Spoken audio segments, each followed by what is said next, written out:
شادی تھی ہو یا ولیمہ تھا ہوگا یا جمعہ کی تھی ہوگی، میں آگے بڑھ کر یہ بتاؤں اگر کسی کا 10واں یا 40واں بھی ہے تو پورے گھر والے نماز نہیں پڑھتے، جبکہ صحابہ اکرام نے نمازوں کے لیے، شریعت کے لیے، رسول اللہ کی سنتوں پر عمل کرنے کے لیے اپنا سب کچھ چھوڑ وَاحْلُلْ عُقْدَةً مِّن لِّسَانِي يَفْقَهُوا قَوْلِي اللهم صل على محمد وعلى آل محمد كما صليت على إبراهيم وعلى آل إبراهيم إنك حميد مجيد اللهم بارك على محمد وعلى آل محمد كما باركت على إبراهيم وعلى آل إبراهيم إنك حميد مجيد۔ میرے محترم بزرگوں اور نوجوان دوستوں، سیرت النبی صلی اللہ علیہ وسلم کا سلسلہ چل رہا ہے۔ جیسا کہ آپ جانتے ہیں، معراج النبی صلی اللہ علیہ وسلم کے 2 پارٹ یعنی کہ پچھلے 2 جمعہ اسراء اور معراج کے بارے میں بتایا گیا۔ بخوبی وہاں پر آپ نے جانا کہ نبی پاک صلی اللہ علیہ وسلم کو مکے والوں نے، قریش نے بہت زیادہ ستایا تھا، آپ کے صحابہ کو بھی ستایا، آپ کے چاہنے والوں کو بھی ستایا، آپ کے ماننے والوں کو بھی ستایا، ہر قدم پہ ستایا، ہر اعتبار سے ستایا۔ تو اللہ کے رسول صلی اللہ علیہ وسلم کے لیے معراج کا ایک سفر طے کیا گیا، اور اس معراج کے سفر میں آپ صلی اللہ علیہ وسلم کو تسلی دی گئی کہ آپ شہنشاہ بطحا ہیں، تسلی دی گئی کہ آپ انبیاء کے امام ہیں، تسلی دی گئی کہ یہ جنت اور دوزخ آپ کے بنانے کی وجہ سے بنائے گئے ہیں، آپ کو تسلی دی گئی کہ جو لوگ جو نیک اعمال کریں گے وہ جنت میں جائیں گے اور جو بد اعمال کریں گے وہ جہنم میں جائیں گے۔ آپ کو تسلی دی گئی کہ ہم نے آپ کو ایک ایسی چیز نماز کے شکل میں عنایت کی ہے، آپ کو اور آپ کی امت کو، کہ اس سے لوگ اللہ کی رضا کو حاصل کر سکتے ہیں، خوشنودی کو حاصل کر سکتے ہیں۔ یہ تمام چیزیں پچھلے جمعے میں بتائی گئی ہیں۔ اس جمعے کا جو موضوع ہے، جو عنوان ہے، جو ٹائٹل ہے، وہ اصل میں یہ ہے کہ مدینہ منورہ میں اسلام کی کرن۔ آپ صلی اللہ علیہ وسلم ابھی تک مکہ مکرمہ میں تھے، لوگ مان رہے نہیں تھے، لیکن پھر بھی آپ صلی اللہ علیہ وسلم ایک ایک کے گھر پر، بعض روایتوں میں یہ بات آتی ہے کہ کئی مرتبہ ایک ایک کے گھر پر گئے، ایک ایک کے پاس گئے اور جا کے دین کی دعوت آپ نے پیش کی۔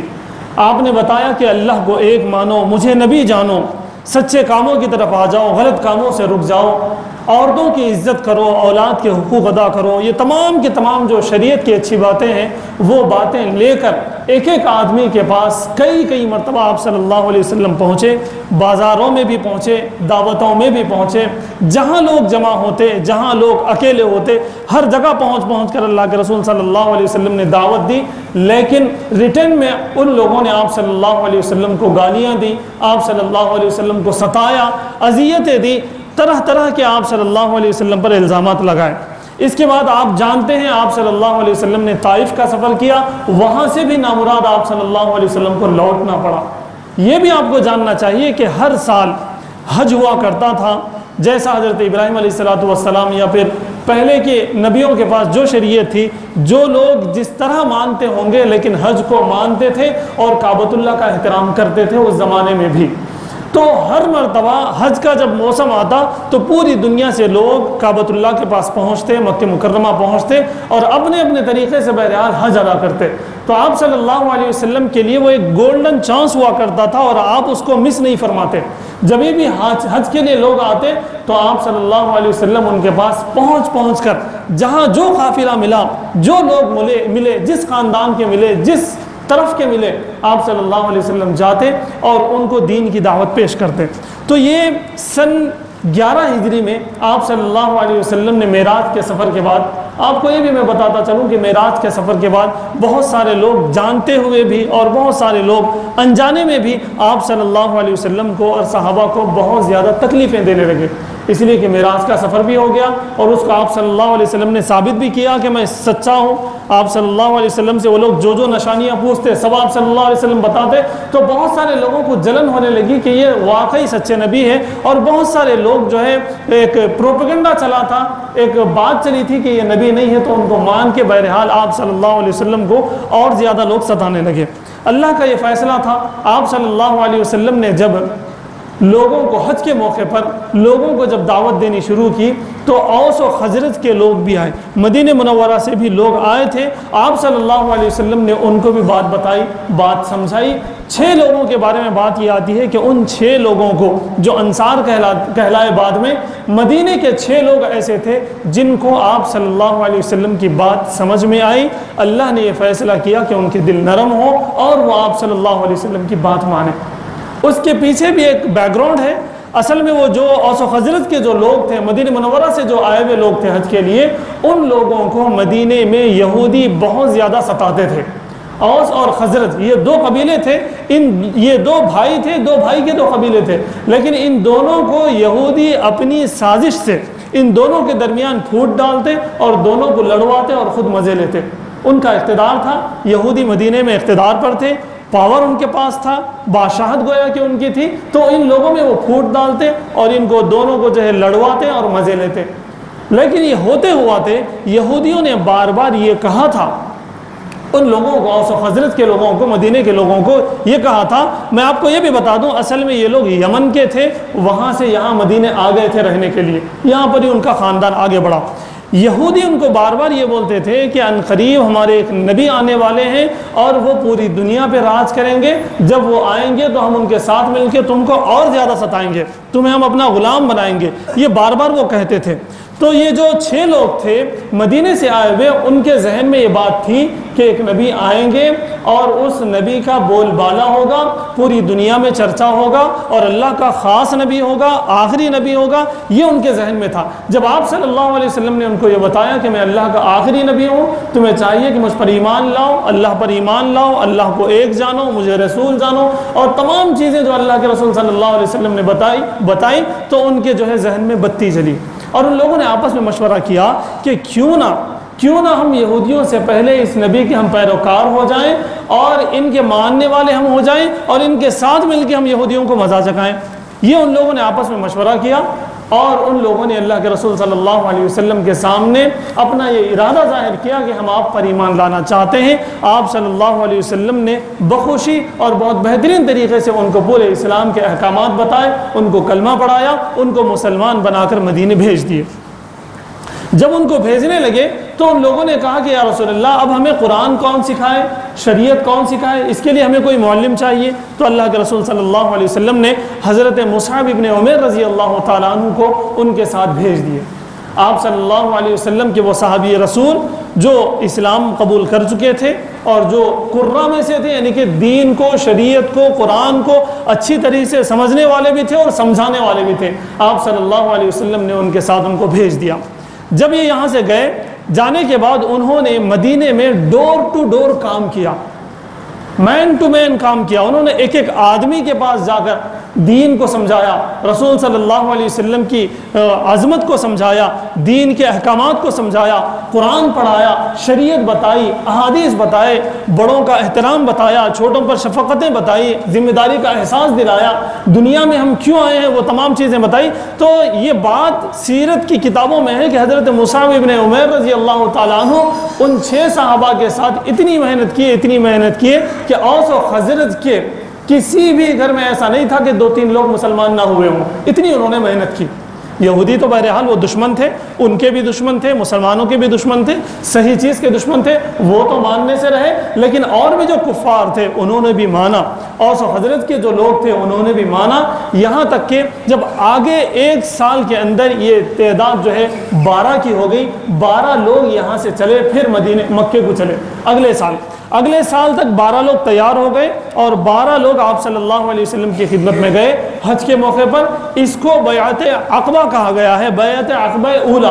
آپ صلی اللہ علیہ وسلم نے پہلی مرتبہ ان 12 لوگوں کی بیعت لی، وہیں سے بیعت شروع ہوئی. آپ صلی اللہ علیہ وسلم کے پاس وہ پہنچے. پہنچنے کے بعد ان لوگوں نے ارادہ ظاہر کیا کہ ہم اور 12 لوگ ہیں, ہم بھی اسلام میں داخل ہونا چاہتے ہیں اور محنت کرنا چاہتے ہیں. آپ صلی اللہ علیہ وسلم نے ان کو بھی کلمہ پڑھا دیا. بعض لوگوں نے یہ لکھا کہ وہ 12 لوگ اس قبیلے اوس و خزرج کے ایک ایک گھر کے بڑے بڑے لوگ تھے. بعض لوگوں نے یہ بات لکھی یعنی کہ ان کا اسلام میں داخل ہو جانا ان کے پورے خاندان کا داخل ہو جانا برابر ہے, یعنی کہ ایسا وہ لوگ پاور رکھتے تھے. تو ایسے 12 لوگوں پہ انہوں نے محنت کی. حضرت مصعب بن عمیر نے جب یہ لوگ آئے تو ان 12 لوگوں نے اسلام قبول کیا. پھر 12 کو اللہ کے رسول صلی اللہ علیہ وسلم نے 12 نقیب دیے, 12 اور لوگوں کے ساتھ بھیجا. آپ صلی اللہ علیہ وسلم نے جب انہیں مدینہ منورہ بھیجا تو وہ جا کے اور محنت کرنا شروع کر دیے. جب انہوں نے اسلام کی دعوت کی, اسلام کو پھیلانے کی اور محنت کی, تو اگلے سال سن 13 نبوی میں آپ کو میں بتا دوں کہ بعض لوگوں نے لکھا کہ 72 افراد, بعض نے لکھا 73, 72 یا 73 لوگ جو ہیں آپ صلی اللہ علیہ وسلم کے پاس اگلے سال حج میں آئے اور آ کر کہنے لگے کہ ہم اسلام قبول کرنا چاہتے ہیں. اس مرتبہ ٹوسٹ اور بڑھ گیا. اس مرتبہ ان لوگوں نے کہا آپ صلی اللہ علیہ وسلم کو کہ آپ کو یہاں یہ لوگ ستاتے ہیں, آپ کو ذلیل کرنے کی یہ لوگ کوشش کرتے ہیں, آپ کی قدر یہ لوگ نہیں کرتے. انہوں نے کہا کہ آپ مدینے چلیے, ہم آپ کی معاونت کریں گے, ہم آپ کا ساتھ دیں گے, ہم ایمان پر رہیں گے, مضبوطی سے ہم رہیں گے, نمازوں کی ہم پابندی کریں گے, آپ جس چیز کا حکم دیں گے ہم اس کی پابندی کریں گے اور آپ کو ہم گویا کے پھولوں میں رکھیں گے. یہ ان 73 لوگوں میں سے جب آئے تھے تو ان لوگوں میں سے ایک نے کہا. اس وقت آپ صلی اللہ علیہ وسلم کے پاس جب وہ لوگ گئے تو چھپ چھپا کے گئے, اس لیے کہ جب 6 لوگ اسلام قبول کر لیے, پھر اگلے سال 12 لوگ اسلام قبول کر لیے اور وہ مدینے کے ہیں, تو یہاں جو مکے کے کفار تھے ان لوگوں کے اندر ایک کھلبلی مچ گئی. ان لوگوں کی ایک بے چینی شروع ہو گئی کہ بھئی یہ کیا ہو رہا, یہ تو غلط ہو رہا, اب اسلام بڑھنا شروع ہو جا رہا, یہ تو غلط ہو رہا. اس لیے وہ لوگ جو ہے آپ صلی اللہ علیہ وسلم سے کسی کو ملنے نہیں دے رہے تھے اگلے سال. لیکن یہ روایتوں میں یہ بات لکھی ہوئی ہے کہ اندھیری رات میں چھپ چھپا کر وہ 73 لوگ آپ صلی اللہ علیہ وسلم کے پاس پہنچے. آپ صلی اللہ علیہ وسلم ایک جگہ پہنچے ہوئے تھے, وہاں جانے کے بعد آپ نے انتظار کیا.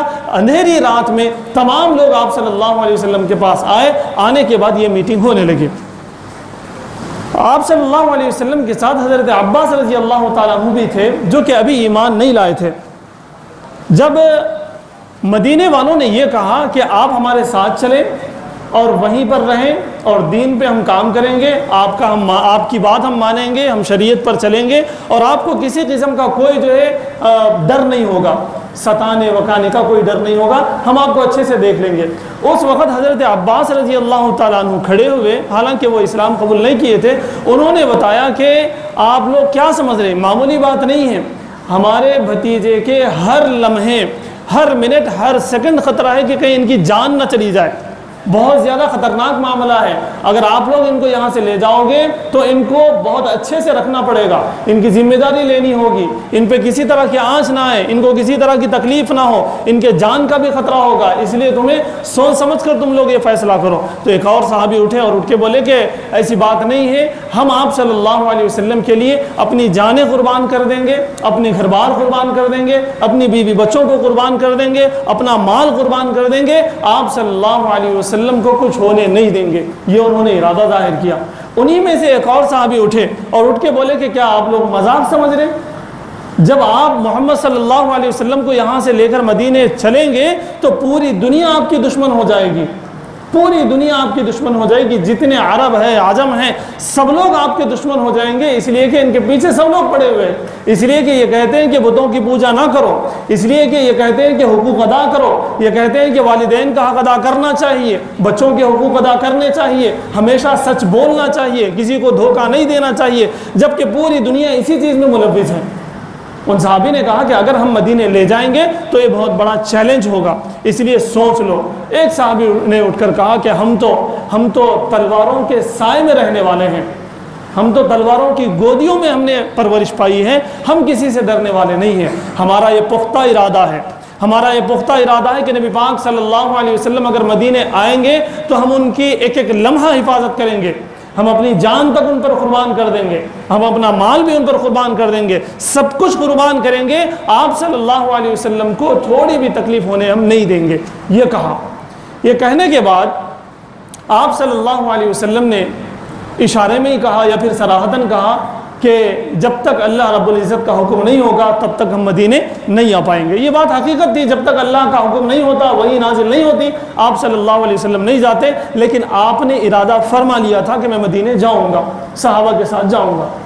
جب آپ صلی اللہ علیہ وسلم نے اس کا ارادہ ظاہر کیا تو پھر ایک صحابی نے، انہیں 73 صحابیوں میں سے پھر ایک صحابی نے کہا، میں ایک ایک کا نام بھول رہا ہوں، میں تو دیکھ کے آیا تھا لیکن ذہن سے نکل جا رہے نام۔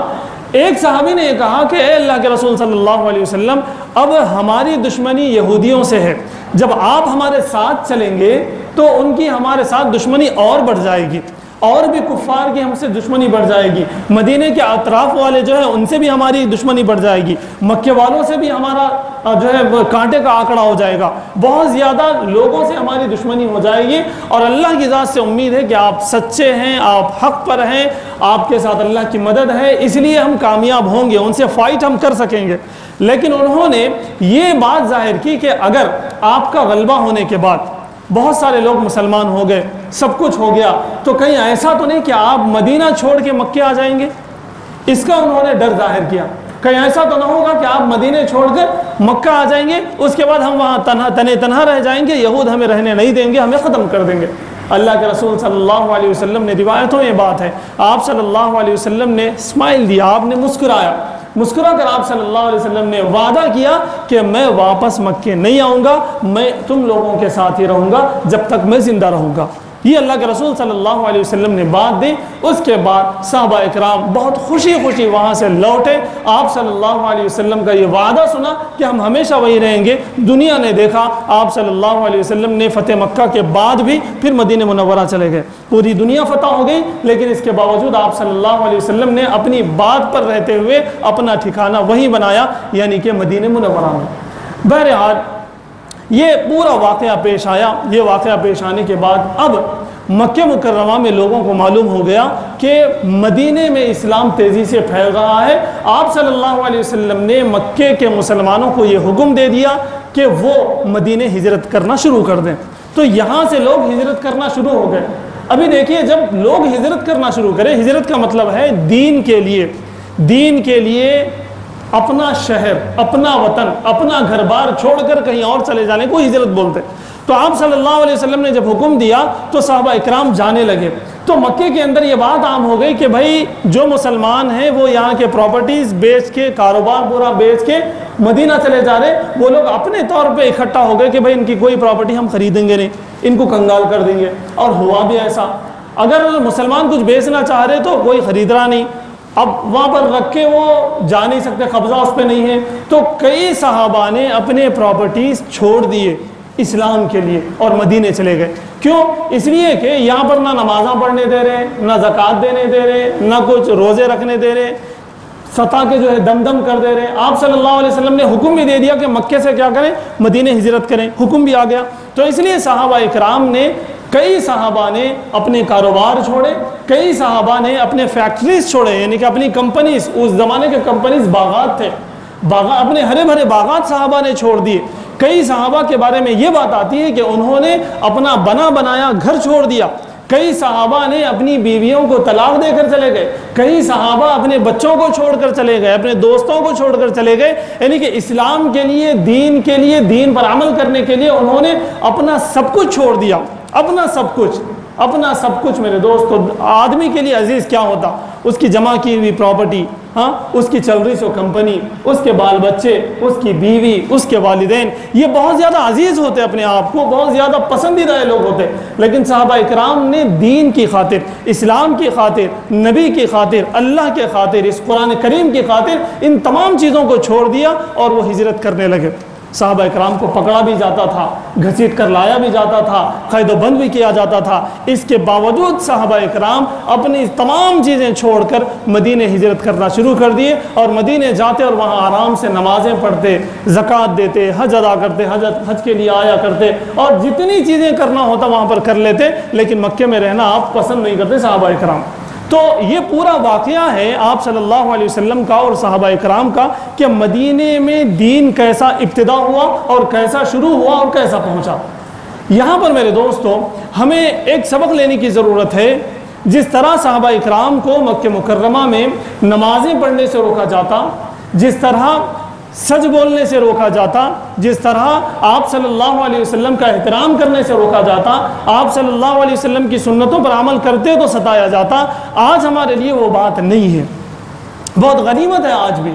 اس سے پہلے بھی میں کہہ چکا ہوں کہ کہیں ایسا نہ ہو کہ ایسا وقت آ جائے کہ اگر ہم مسجد کی طرف بڑھ رہے ہوں تو ہماری ٹانگیں توڑ دی جائیں۔ ہم ٹوپی لگانے کے لیے اگر ہاتھ میں ٹوپی لے لیں تو ہمارے ہاتھ توڑ دیے جائیں۔ نماز پڑھنے کی اگر ہم کوشش کریں تو ہمیں گولی مار دی جائے۔ کہیں ایسا نہ ہو کہ ایسا وقت آ جائے، اس لیے کہ ملک کے حالات بہت دیگرگو ہیں، بہت خراب حالات چل رہے ہیں۔ اس لیے میرے دوستو، اب ہمارے پاس جو حالات ہیں، اب ہمیں جن چیزوں کا موقع ہے ہمیں وہ چیزیں کرنا چاہیے۔ میں بتانا یہ چاہتا ہوں کہ ہماری بستی میں دین 100% آ جائے، ہمارے بڑوں میں دین 100% آ جائے، ہمارے نوجوانوں میں دین 100% آ جائے، ہماری بچیوں میں دین 100% آ جائے، ہمارے بچوں میں دین 100% آ جائے۔ ہم جو کام کریں، ہم جو ایکٹیویٹی کریں، ہم آقا نامدار محمد عربی صلی اللہ علیہ وسلم کے سنت کے مطابق کریں۔ میں آپ کو بتا دوں، آج جو حالات ہیں، آج جو ملک میں حالات ہو رہے ہیں اور ہمارے صوبے اور ہمارے اسٹیٹ میں بھی ہو سکتے ہیں، وہ ہمارے گناہوں کی بربادی ہے، ہمارے گناہوں کی نحوست ہے۔ آپ غور کر لیں، اپنے آپ پر غور کر لیں، اپنے گھر والوں پر غور کر لیں، اپنی بستی والوں پر غور کر لیں کہ ہم پر کتنی لعنتیں برس رہی ہیں۔ اس سے پہلے بھی میں بتا چکا ہوں کہ اس مسجد کے میناروں سے بجائے اس کے کہ رحمت ہمارے گھروں پہ برسے، لعنتیں ہمارے گھروں پر برس رہی ہیں۔ کیوں؟ اس لیے کہ ہم نے نمازوں کا لحاظ نہیں رکھا، اس لیے کہ ہم نے سچ بولنے کا لحاظ نہیں رکھا، اس لیے کہ ہم نے اپنے والدین کا لحاظ نہیں رکھا، ہم نے اپنے بچوں کے ساتھ شفقت کا معاملہ نہیں کیا، ہم نے اپنے عورتوں کے حقوق ادا نہیں کیے، ہم نے اپنی ماں کا حق ادا نہ کیا، ہم نے اپنے باپ کا حق ادا نہ کیا۔ تو آپ بتائیے، ہم نے اپنے رسول کا حق ادا نہ کیا، ہم نے صحابہ کا حق ادا نہ کیا۔ وہ صحابہ جنہوں نے اپنے پراپرٹیز چھوڑ دیے، آج ہمیں فجر کی نماز کے لیے اپنا بستر چھوڑنا مہنگا پڑ رہا ہے۔ وہ صحابہ جنہوں نے اپنے کاروبار چھوڑ دیے، ان کے لیے آج ہمارے لیے کاروبار کی خاطر ایک نماز کے لیے کاروبار چھوڑنا ہمارے لیے دوبر ہو گیا۔ صحابہ نے کیسا چھوڑا ہوگا، کیسے باغات کو چھوڑ دیا ہوگا، اور آج ہم ہیں کہ غلے پہ بیٹھے ہوئے ہیں، نماز کے لیے ہم 5 منٹ 10 منٹ کے لیے ہم دکان نہیں چھوڑتے۔ انہوں نے ہمیشہ کے لیے دکان چھوڑ دی، اپنا باغ چھوڑ دیا، اپنا گھر بار چھوڑ دیا۔ ایک فنکشن اگر کسی میں گھر میں ہو تو میرے دوستو بڑے افسوس کے ساتھ بولنا پڑتا ہے کہ پورا خاندان ایک بھی نماز نہیں پڑھتا، نہ کیا عورتیں، کیا مرد، کیا بچے، کیا بڑے، کوئی بھی نماز نہیں پڑھتے۔ آپ غور کر لیں، پیچھے اگر آپ کے کسی کوئی فنکشن ہوا ہو، شادی تھی ہو یا ولیمہ تھا ہوگا یا جمعہ کی تھی ہوگی، میں آگے بڑھ کر یہ بتاؤں اگر کسی کا 10واں یا 40واں بھی ہے تو پورے گھر والے نماز نہیں پڑھتے۔ جبکہ صحابہ اکرام نے نمازوں کے لیے، شریعت کے لیے، رسول اللہ کی سنتوں پر عمل کرنے کے لیے اپنا سب کچھ چھوڑ دیا تھا۔ تو اس ہجرت کی شروعات سے میں آپ لوگوں کو یہ پیغام دینا چاہتا ہوں کہ ہمیں جس چیز کی قربانی دینی پڑے ہم قربانی دیں۔ نیند کی قربانی دینی پڑ رہی ہو دیں، ہمیں اپنے دکان کی قربانی دینی پڑ رہی ہو دیں، ہمیں کالج اور اسکول کی قربانی دینی پڑ رہی ہو ہم دیں، لیکن ہم اللہ کے رسول صلی اللہ علیہ وسلم کے ایک ایک سنت پر عمل کرنے کی کوشش کریں۔ ایک بھی نماز ہماری نہ چھوٹے، بڑوں کا ایک بھی حکم ہم سے ادا نہ ہو، ایسا نہ ہو۔ اگر ہم ایسا کریں گے تو میرے دوستو کل قیامت کے دن وہ صحابہ اکرام جنہوں نے ہمارے لیے، جنہوں نے دین کے لیے، جنہوں نے رسول صلی اللہ علیہ وسلم کے لیے، جنہوں نے قرآن اور اللہ کے لیے اپنا سب کچھ چھوڑ دیا تھا، ان کو ہم منہ دکھانے کے لائق ہوں گے۔ اگر ہم نے محنت نہیں کی، اگر ہم نے قربانیاں نہیں دیے تو میرے دوستو دامن ہمارا ہوگا اور ہاتھ صحابہ اکرام کا ہوگا۔ وہ پوچھیں گے میں نے اپنا باغ چھوڑ دیا، تم نے اپنی دکان نہیں چھوڑی 10 منٹ کے لیے، میں نے اپنے گھر والوں کو چھوڑ دیا، تم نے اپنے بچوں کو نہیں جگایا نماز کے لیے، فجر کے لیے۔ وہ ایک ایک چیز پر سوال کریں گے تو میرے دوستو ہمارے پاس کوئی جواب نہیں ہوگا۔ اس لیے اس سے پہلے کہ ایسا وقت آئے کہ ہم کچھ نہ کر سکیں، جو کچھ ہمیں کرنے کا موقع مل رہا ہے وہ تمام چیزیں، چاہے لڑکیاں ہوں، چاہے لڑکے ہوں، چاہے بچے ہوں، چاہے بڑے ہوں، ہمیں چاہیے کہ ہم وہ تمام ایکٹیویٹیز جو اسلام کی ہیں، جو سنتوں کی ہیں، جو فرائض کی ہیں، وہ کریں، باضابطہ کریں، ورنہ تو وہ دن دور نہیں۔ جس طرح دوسرے اسٹیٹس میں آج بعض چیزوں پر پابندی لگانے کی کوشش کی جا رہی ہے، آپ کے شہر میں اور آپ کے صوبے میں بھی ان تمام چیزوں کو آ جائے۔ میں مانتا ہوں کہ یہ چیزیں ہماری اپنی گناہوں کی نحوست کی وجہ سے ہے، ورنہ تو ان کی کیا مجال۔ پورا قانون پڑا ہوا ہے، پورا قانون آپ دیکھ لیجئے، سب کو سب چیز کرنے کی اجازت ہے یہاں کے قانون میں، پھر بھی وہ کیوں آگے بڑھ کر ہمیں کوسنے کی کوشش کر رہے ہیں اور بہت حد تک وہ کامیاب ہو رہے ہیں؟ اس لیے کہ ہم نے گناہ کیے ہیں، ہم نے رسول اللہ کی سنتوں کو چھوڑ دیا ہے، ہم نے اللہ کے احکامات کو چھوڑ دیا ہے، تو اللہ رب العزت ہم پر ایسے حالات لا رہے ہیں۔ اس لیے ہم اگر سدھر جائیں، اگر ہم سچے پکے مسلمان بنے، نبی کے سچے پکے امتی اگر ہم بنے، تو کسی کی مجال کہ وہ ہماری آنکھ میں آنکھ ڈالے۔ اس لیے میں ایک اور مرتبہ گزارش کرتا ہوں کہ ہم ایک سنت پر عمل کرنے اور ایک فرض پر عمل کرنے کی کوشش کریں۔ اللہ تعالیٰ سے دعا ہے کہ اللہ تعالیٰ ہمیں اللہ کے رسول صلی اللہ علیہ وسلم اور صحابہ کرام کے تمام سنتوں پر عمل کرنے کی توفیق عطا فرمائے۔ وآخر دعوانا الحمد للہ رب العالمین۔